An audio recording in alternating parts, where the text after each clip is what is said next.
দিশমিস স্বপ্ন হলো সত্যি, দিশমিস স্বপ্ন হলো সত্যি। নমস্কার, আমি লাজবন্তী চলে এসেছি আপনাদের প্রিয় বন্ধু, আমারও প্রিয় বন্ধু সৌমির সঙ্গে আড্ডা মারতে। কিন্তু সৌমি, তোমাকে প্রথমেই আমি বলে দিই যে আমরা কিন্তু হানা ক্যান নিয়ে অনেক কথা বলেছি, বহুদিন কথা বলা হচ্ছে না পার্লার নিয়ে। তোমার পার্লার নিয়ে একটু কথা বলতে চাই। দেখো, পার্লার নিয়ে আমি মোটামুটি পার্লার নতুন করে গুছিয়ে ফেলেছি। আমি যদিও পুজোর আগে ওপেন করেছিলাম, কিন্তু তখনও আপনাদের বলেছিলাম যে পার্লার নিয়ে আমার অনেক কাজ বাকি আছে। তো সেখানে আমরা অলমোস্ট গুছিয়ে ফেলেছি এবং আমরা অনেকগুলো নতুন নতুন ট্রিটমেন্ট নিয়ে এসেছি। ধরো, প্রচুর পুড়ে এসছো পুরী থেকে, ট্যান ভরা, একেবারে ট্যান ভরা। হ্যাঁ, আমরা কিউ সুইচ নিয়ে চলে এসেছি, যেটা দিয়ে একবারে অনেকটা ট্যান রিমুভ করা যায়। আবার এটাও হয়, যেটা অনেকেই বলেছে যে দিদি হানা স্পট রেডিয়েন্স কিটে আমরা খুব ভালো আছি, কিন্তু হয়তো আমার বাড়িতে বাচ্চা আছে বা কোনো একটা কারণে আমি হয়তো ডেলি ইউজ করে 2 মাস টানা একটা স্পট রেডিয়েন্স কিটে একটা যদি পুরীর ট্যান হয়, তো সেটা তো কমাতে আমায় অন্তত 2টো file spot radiance kit use করতে হবে। সেই সময়টা আমি পাচ্ছি না, আমার এত ব্যস্ততার জীবন যে আমি সেই সময়টা পাচ্ছি না। আমার মনে হয় একবার স্পট রেডিয়েন্স কিটের অ্যাপ্লিকেশনটা দেখিয়ে দিই, তাহলে আপনারা আরও ভালো করে রিলেট করতে পারবেন যে যখন পার্লারে নিয়ে যাব যে কি ডিফারেন্সটা মানে পাওয়া যাচ্ছে আর কিসের জন্য এটা দরকার। তাহলে ঠিক আছে, চলুন আমরা একটু অ্যাপ্লিকেশনটা দেখে নিই।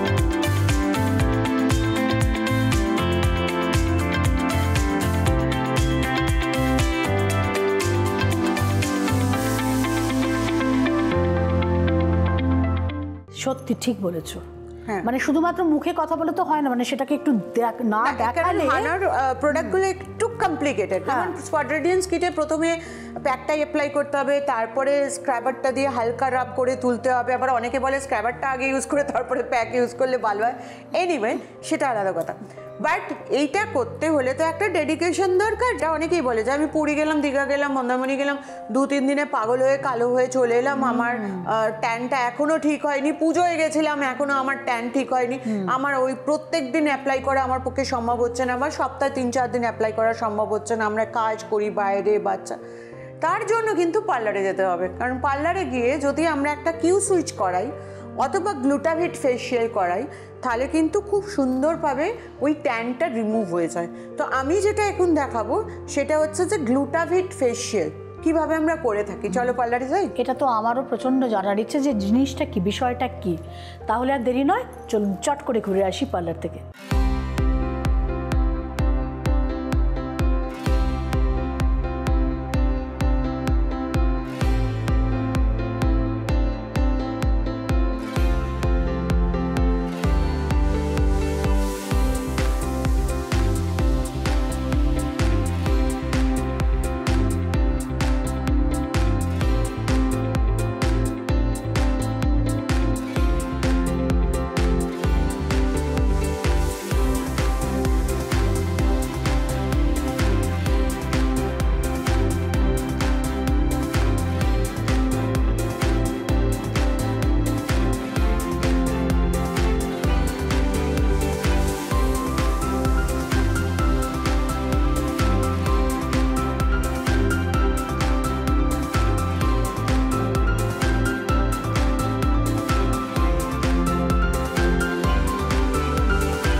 অনেক দিন পরে আমি তো মাঝে মধ্যেই আসি, আপনাদের নিয়ে চলে এসেছি সৌমিজ ওয়ার্ল্ডে। তার কারণ আমার দেখার ছিল যে সুতোপার কতটা চেঞ্জ আমরা করতে পারি আফটার কিউ সুইচ, আফটার গ্লুটাভিট। আমি তো দেখে নিয়েছি, কিন্তু একবার সুতোপার সঙ্গে ডিসকাস করি যে এক্স্যাক্টলি ও কি ফিল করছে। কারণ আমি যখন বসেছিলাম আমার সেটে তখন একটা মনে কিন্তু সন্দেহ ছিল একটা, তাই না? একটু ডাউট ছিল, কিন্তু ওটা করার পর অনেক ক্লিয়ার হয়ে গেছে। কখন ক্লিয়ার হলো? কিউ সুইচ করার পরে ক্লিয়ার হলো না গ্লুটাভিট ফেশিয়াল করার পরে? কারণ আমি বলেছিলাম দুটোই করে দেখাতে। হ্যাঁ, অ্যাকচুয়ালি প্রথমটা করাতে অনেকটা যে ট্যানটা ছিল ওটা উঠে গেছিলো, কিন্তু গ্লুটা একটু কম ছিল। তো তারপরে যেটা করলো তো দুটোই পেয়ে গেলাম, তাতে আমি খুব হ্যাপি হলাম। আমি খুব ভীষণভাবে হ্যাপি হয়েছি জিনিসটাকে ইউজ করে। Thank you so much. Thank you. আর দেখলেন তো কিউ সুইচে আপনাদের চলে যাবে ট্যানটা, যেটা সুতপা নিজেও দেখতে পেয়েছে, আপনারাও দেখতে পেয়েছেন নিশ্চয়ই। এখানে আমাদের ডিরেক্টোরিয়াল টিম আপনাদের দেখিয়েছে যে কিউ সুইচের পরে কীরকম রেজাল্ট আসে। আর Glutavit facial one of my favourite facial. তো সেটার জন্য কিন্তু ট্যান থাকার দরকার নেই। আপনার বিয়ে সামনে, মেয়ের বিয়ে, বোনের বিয়ে, দিদির বিয়ে, ভাইয়ের বিয়ে, কোথাও যেতে হবে, ঘুরতে যেতে হবে, চটক লাগাতে হবে, অথবা কোথাও দেখা করতে যাচ্ছেন, একটা গ্লুটাভিট ফেশিয়াল কিন্তু আপনাদের এই রকম একটা চমক দিয়ে যাবে। যার যত স্কিন ভালো তার তত বেশি গ্লো। তাহলে হয়তো হঠাৎ একদিন এখানেই সৌমিজ ওয়ার্ল্ডে আপনার আমার একসঙ্গে দেখা হয়ে যেতে পারে। আশায় আছি, কবে আসছেন, দেখা হচ্ছে। খুব সুন্দরভাবে বুঝে গেলেন ব্যাপারটা। চলুন চট করে একটা ব্রেক নিয়ে নিই, আবার ফেরত আসছি, সঙ্গে থাকুন। দিশমিস স্বপ্ন হলো সত্যি, দিশমিস স্বপ্ন হলো সত্যি। দেখুন, বর্ষাকালে যেরকম আমরা জানি যে প্রচুর চুল ওঠার সমস্যা মানুষের বেড়ে যায়, ঠিক সেরকমই কিন্তু সমী শীতকালেও কিন্তু ওঠে, তাই না? তুমি বলতে চাইছো যে গরমকালে চুল ওঠে না? না, গরম ডেফিনেটলি ওঠে, অবশ্যই ওঠে, সেটা আমি জানি। কিন্তু বর্ষাকাল আর শীতকালটা কিন্তু বেশি ওঠে, দেখবে লক্ষ্য করে। কারণ গরমকালে এতটাই ঘাম হয় যে ঘামের মধ্যে যে স্ক্যাল্পের যে ড্যান্ড্রাফগুলো হয় সেগুলো চেপে বসে যায়, মৃত চুলগুলো বেরিয়ে যেতে পারে না, তো চুলের স্ক্যাল্পের মধ্যে আটকে থাকে। আমরা খুব খুশি থাকি আমাদের চুল পড়াটা কমে যাচ্ছে। দ্য মোমেন্ট শীতকাল আসে, সেই সময় চুলের ঘাম, তারপরে হচ্ছে চুলের তেলটা কমে যায়। তো তার ফলে কি হয় যে স্ক্যাল্পগুলো উঠতে শুরু করে, তখনই আমাদের মনে হয় বাবা শীতকাল আসলেই ড্যান্ড্রাফ বেড়ে গেল, আর ড্যান্ড্রাফ বেড়ে গেলেই আমার চুল পড়া শুরু হয়ে গেল। তাই তো এটার একটাই উপায়, সেটা হচ্ছে যে জানি শীতকালে শ্যাম্পু করতে খুব কষ্ট হয়, বাট আমার মনে হয় যে সপ্তাহে অন্তত 2 দিন থেকে 3 দিন যদি ক্যানগো শ্যাম্পু দিয়ে শ্যাম্পু করে তার উপরে একটু জবা আমলা শ্যাম্পু, বা যার ড্রাই হেয়ার তারা যদি আর্গান অয়েল শ্যাম্পু ইউজ করে, আর্গান অয়েল কন্ডিশনার ইউজ করি। আর যাদের অয়েলি হেয়ার, শীতকালেও কিন্তু হেয়ার প্রচুর অয়েলি হয়, তার পেছনে রিজন অনেকটা। ক্যানগো শ্যাম্পু ইউজ করার পরে যদি আমরা জবা আমলা শ্যাম্পু ইউজ করি, তাহলে এই শীতকাল, গরমকাল, বর্ষাকালকে না দোষ দিলেও চলবে। তো আমার মনে হয় অনেক দিন হয়ে গেছে, আমি একটু ক্যানগো শ্যাম্পুর অ্যাপ্লিকেশনটা দেখিয়ে দিই। ঠিক আছে, চলুন তাহলে অ্যাপ্লিকেশনটা দেখে ফেরত আসি আমরা।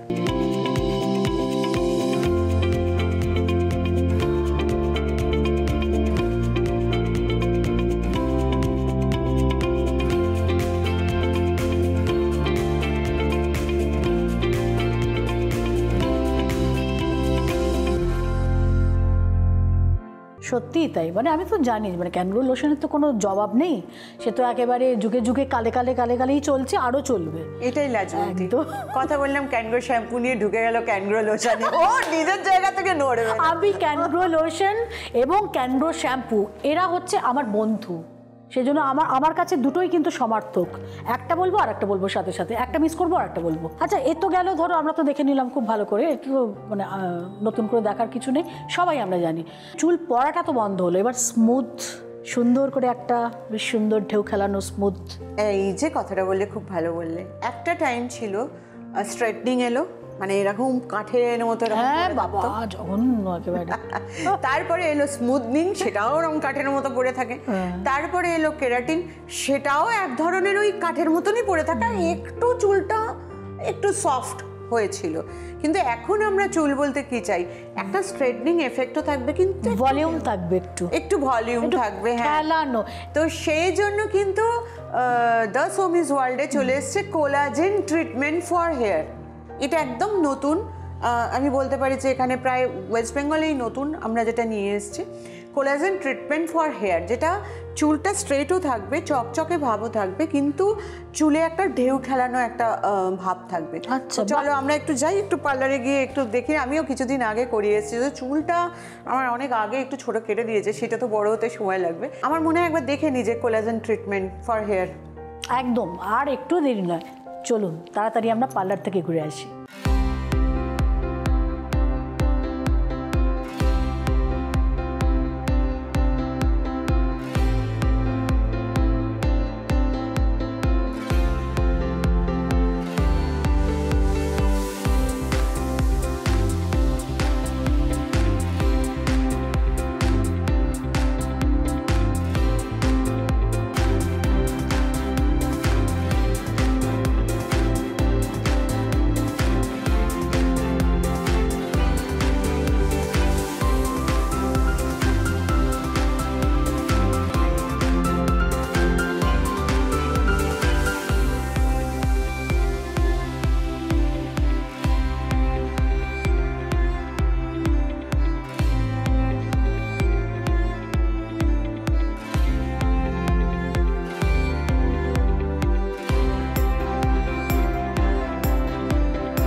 ওই যে বললাম, প্রথমে ছিল স্ট্রেটনিং, তারপরে এলো স্মুথনিং, তারপরে এলো কেরাটিন, এখন কোলাজেন। কিন্তু প্রত্যেকটা ধাপে ধাপে কিন্তু কিছু চেঞ্জ হয়েছে। প্রথমে ছিল স্ট্রেটনিং, মানে চ্যাপটা হয়ে চুল পড়ে থাকতো, তারপরে স্মুথনিং একটু নরম, কেরাটিন একটু স্ট্রেট কিন্তু একটু নরম। এখন আমরা দ্য সৌমিজ ওয়ার্ল্ডে, আমরাই সবার আগে থাকি, তো সবার আগে আমরা এখানে কেরাটিন নিয়ে এসেছিলাম। তো আমরা এখন দ্য সৌমিজ ওয়ার্ল্ডে কোলাজেন ট্রিটমেন্ট যেটা এনেছি, সেটা হচ্ছে শ্যাম্পু করার পরে আপনার চুল নর্মাল থাকবে, আপনি যখন ড্রাই করবেন তখন একটা বাউন্সের সাথে একটা স্ট্রেট। সবসময় কি আমরা স্ট্রেট হেয়ার চাই? না, একটা স্ট্রেটের সঙ্গে একটা বাউন্সের সঙ্গে একটা লুকস, একটা ভলিউমাইজড লুকস। তো বেশি বলবো না, তার কারণ আজকে আমাদের মডেল অলরেডি কোলাজেন ট্রিটমেন্ট করে বসে আছে, আর কীভাবে হয়েছে সেটা আপনারা দেখেও নিয়েছেন। তো আমার মনে হলো আমার একবার আসা উচিত, নিজের চোখে দেখা উচিত, আর আপনাদেরও বলা উচিত যে কেমন লাগলো কোলাজেন ট্রিটমেন্টটা। সো দেখা হচ্ছে তো? Absolutely yes.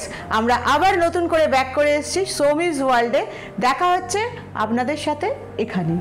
ফিরে এলাম পার্লার থেকে, কি দেখলেন? হ্যাঁ, আমিও তো চমকে গেলাম একদম দেখে, অসাধারণ না? আচ্ছা, কথায় কথায় সময় হয়ে গেছে একটা ব্রেকে যাওয়ার, এখনই ফিরবো, সঙ্গে থাকুন। দিশমিস স্বপ্ন হলো সত্যি, দিশমিস স্বপ্ন হলো সত্যি। এই যে শীত শীত একটা ভাব চতুর্দিকে, মানে শীত পড়ছে আর কি, আমেজ সেটা শুরু হয়েছে। এই সময় আর একটা সমস্যা হয় কিন্তু, সেটা হচ্ছে প্রচণ্ড রুক্ষ হয়ে যায় ত্বক। মানে যাদের ড্রাই স্কিন তাদের তো ড্রাই হয়ই, এবং যাদের একটু অয়েলি ঘেঁষা কিংবা কম্বিনেশন স্কিন তাদেরও কিন্তু ড্রাই হয়ে যায়। দেখো, শীতকালে বডিকে মেনটেন করাটা সব থেকে বেশি দরকার, মানে হাত পা, কারণ এই যে শীতকালের যে রুক্ষনেশটা, এটা কিন্তু গরমকালে গিয়ে দেখতে পাওয়া যায়। পায়ের পাতা কালো হয়ে গেল, হাতের এখানটা কালো হয়ে গেল, চিটচিট হয়ে গেল, এই হয়ে গেল, অনেক কিছু। মানে তুমি বলতে চাইছো যে শীতকালে এটা শুরু হয়, ওটার শেষটা গিয়ে হয় গরমকালে? অবভিয়াসলি আমরা শীতকালে ফুলাতা পড়লে আলাদা কথা, আদারওয়াইজ শীতকালে আমরা কেয়ার করি না, রোদটাকে ড্রাই হয়ে যাচ্ছে কেয়ার করি না, একটু যা হোক একটা কিছু করে নিলাম, একটু মনে হলো আরাম হলো, ব্যাস হয়ে গেল। তো আস্তে আস্তে পুড়ছে, ড্রাইনেসের মধ্যে যখন স্কিনটা আরও পুড়ছে, তখন তো স্কিনটা আরও ক্ষতি হচ্ছে।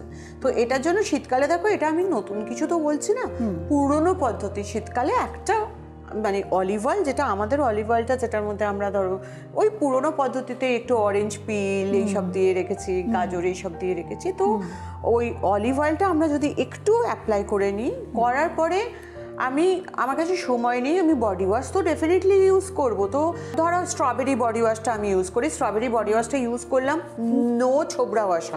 আচ্ছা, ছোবড়া ঘষা যাবে না। কেন? ছোবড়া ঘষলে কিন্তু স্কিনের লেয়ার কেটে যায়, সাদা সাদা দাগ হয়, ঠিক আছে? আচ্ছা, সো আমি যেদিন বডি ওয়াশ ইউজ করছি, আমি বডি ওয়াশ অয়েলটা ইউজ করলাম, বডি ওয়াশটা ইউজ করলাম, আমার ডাস্টটা বেরিয়ে গেল, অয়েলটা রয়ে গেল। এরপর আমি একটু কোকোয়া বাটার বডি লোশন ওই ভিজে অবস্থাতেই নিয়ে ফুল বডিতে অ্যাপ্লাই করে দিলাম, আমার সানস্ক্রিন প্রোটেকশন হয়ে গেল বডিতে। I am done for whole day শীতকাল। কিন্তু যদি ছোবড়া ঘষবো না তাহলে আমার ডেড সেলসটা কি করে যাবে? একটা দিন একটুখানি, সপ্তাহে 2 দিন একটু pomegranate face and body scrubber বা একটু green coffee face and body স্ক্রাবারটা যদি অ্যাপ্লাই করি, সেদিন আপনাকে অয়েল ইউজ করার দরকার নেই, বডি ওয়াশ ইউজ করার দরকার নেই, একটু নিলেন, ফুল বডিতে ভালো করে অ্যাপ্লাই করে রাব করে ধুয়ে নিলেন, দেওয়ার পরে কিন্তু ব্রাইটনেস লোশন বা মিল্ক ময়শ্চারাইজার বা cocoa butter body lotion, cocoa butter body লোশনটা আমি কেন বলছি, কারণ এটা খুব হেভি এবং তার সাথে সাথে সানস্ক্রিন আছে। তো ডেফিনেটলি এটা করলে আমাদের বডি কিন্তু শীতকালের যে ঝামেলাটা সেখান থেকেও কেটে বেরিয়ে যাবে। ওই মাঝে মধ্যেই শুকিয়ে যাচ্ছে, ইচিং হচ্ছে, জল দিচ্ছি, ময়শ্চারাইজার দিচ্ছি, সেটা হবে না, সাদা সাদা দাগ হয়ে যায়, এবং সফট স্মুথ একটা স্কিন থাকবে। এইটুকু মেনটেন করলে কিন্তু, ভাবুন তো, স্নান করার সময় শুধু একটু অলিভ অয়েল অ্যাপ্লাই করে নিলেন, একটা বডি ওয়াশ আর তারপরে একটা বডি লোশন, এইটুকুই তো বলছি। আর সপ্তাহে 2 দিন একটু রবিবারের দিন বা যে কোনো দিন একটু সময় পাচ্ছেন, একটু গ্রিন কফি বা পোমোগ্রানেট বডি স্ক্রাবারটা অ্যাপ্লাই করা। আচ্ছা, বডি স্ক্রাবার যেটা বলছো সেটা তো আমার ভীষণ একটা মানে দুর্ধর্ষ একটা সাবজেক্ট আমার কাছে, কিন্তু সেটা তুমি বলছো সপ্তাহে 1 দিন বা 2 দিন, শীতটা মাথায় রেখে আর কি, আর কিছুই না। মানে শীতকালে আমিও হয়তো 2 দিনের 3 দিনের বেশি ইউজ করতে পারবো না, শীতটা মাথায় রেখে। গরমকালে ওটা ডেলি ইউজ করাই যায়, কিন্তু শীতকালে এটা মাথায় রাখতে হয় আর কি, আমাকে মাথায় রাখতে হয়। আচ্ছা, আর একটা সমস্যা বলি, সেটা হচ্ছে তোমার, এটা তো গেল, ঠিক আছে, মানে খুবই সুন্দর একটা স্কিন হয়ে গেল, কিন্তু মানে ভেতরের আর একটা যে সমস্যা সেটা হচ্ছে অনেকের, সবার বলবো না, প্রচুর জন একটা প্রবলেম নিয়ে ভীষণ ভোগেন, সেটা হচ্ছে প্রচুর লোম থাকে বডিতে, ছোট ছোট ছোট ছোট ছোট, কারো কারো বেশ বড় বড় বড়ও থাকে। তো সেই সমস্যার সমাধান কি? দেখো, সেই সমস্যার সমাধান হিসেবে একটা সমাধান তো আছেই, যেটা আমি বলতে পারবো যে এখন অনেক ধরনের লেডি শেভার বেরিয়েছে, সেটা একটু জানতে হয়, কারণ এরকম সোজা টেনে অপোজিটে টানা যায় না, কারণ তাহলেই ওই গুটে গুটে লোম হয়তো ভেতরে গোল গোল গোল গোল কালো কালো কালো কালো দানা হয়ে গেল। ওয়্যাক্সিং ভুলভাল করলে হয়, এবং ওয়্যাক্সিং এখন আর চলে না, বিকজ ওয়্যাক্সিং এ স্কিন লুজ হয়ে যায়, তো সেক্ষেত্রে ওয়্যাক্সিংটা এখন বারণই করে। কিন্তু এখন যেটা বাইরের দেশে খুব চল, মানে যেহেতু ইয়াং ছেলেমেয়েরা এখন প্রচুর তো এইসব নিয়ে বেশি কনসিয়াস হয়ে গেছে, সেটার জন্য আমাদের দ্য সুমিজ ওয়ালে আছে আমাদের লেজার ট্রিটমেন্ট। তো একবার কি দেখতে চাইছো? যে ডেফিনেটলি, নিশ্চয়ই, এই সুযোগ কেউ ছাড়ে? তো একবার সেটা হয়ে গেলে আর মানে না, এটা কতগুলো, এটা ডিপেন্ড করে, গ্রোথের উপরে ডিপেন্ড করে, এটা কতগুলো সিটিং এর মাধ্যমে কমে। প্রথমে হয়তো দেখা গেল 15 দিন বাদে বাদে সিটিং নিতে হলো, তারপরে হয়তো দেখা গেল 1 মাস, তারপর 2 মাস, তারপর 3 মাস, করতে করতে মোটামুটি একটা ধরো আই থিঙ্ক 10-15টা সিটিং এর দরকার হয়, কিন্তু সেটা হয়তো দেখা গেল 4 বছর গ্রোথ কমেই গেল আর কি, গ্রোথ কমেই গেল। চলুন তাহলে চট করে একটু পার্লারটা দেখে আসি।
কি অসাধারণ না, সত্যিই তাই। এই যে আর সমী যেটা বললে যে মানে এটা মানে সিটিং ওয়াইজ করতে হবে, মানে অনেকগুলো সিটিং পরপর যেতে হবে। না অনেকগুলো সিটিং লাগে না, এটা ডিপেন্ড করে আর কি। আজকে একটা হলো, সেটা যদি তোমার বডির হেয়ার রিমুভটাও হয়ে গেল, আবার হয়তো কারুর ক্ষেত্রে 25 দিন পরে, কারুর ক্ষেত্রে 1 মাস, সেটা ভ্যারি করে, মানে কার কিরকম গ্রোথ আছে সেটা। প্রথম 6-7টা নেওয়ার পরে তো 6 মাস পরে, 1 বছর পরে এরকম হয়।